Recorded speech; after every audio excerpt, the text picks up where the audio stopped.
Yes, the Winnie the Pooh guy also wrote a mystery novel. Hi, my name is Jackie. I wrote a mystery novel inspired by the Detection Club, and so this is my series talking about the members of the actual Detection Club, the exclusive crime writing club in 1930s London. Alan Alexander Milne was born in Kilburn, London, on January 18th, 1882. A graduate of Trinity College, Cambridge, Milne started his literary career as a playwright and as assistant editor at Punch magazine. And when he decided that he was going to write a detective novel, it was a decision that his agent didn't support. Milne's agent told him that people expected humorous novels from a Punch humorist, and since he'd made his name as a humorist, it wouldn't be wise to write something outside of that area. However, Milne totally proved his agent wrong because when The Red House Mystery was published in 1922, it was an extreme success.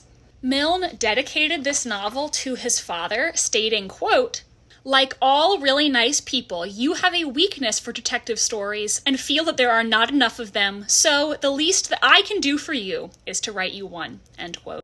The novel was also good enough to make Milne one of the founding members of the Detection Club in 1930. He was one of the few members inducted on the basis of a single story. John Dickson Carr's wife Clarice described Milne as, quote, "A purely English type, nice-looking, almost film star-ish. He'd take himself into a corner and just sit there, talking to no one, looking at no one."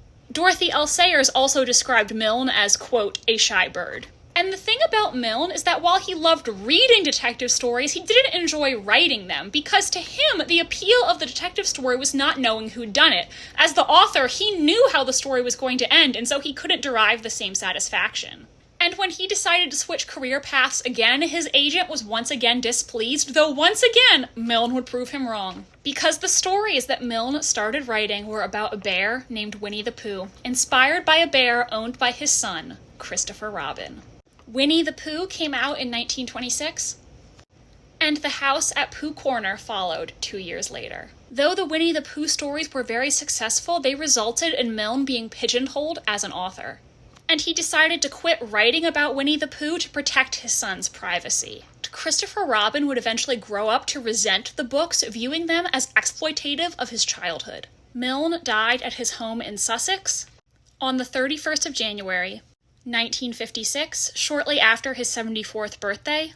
After his death, his widow Daphne and his son Christopher became estranged. Daphne actually refused to see Christopher while she was on her deathbed. That's a sad ending to the life of A.A. Milne, but if you want to check out the previous episodes in my Detection Club series, you can do so on my page.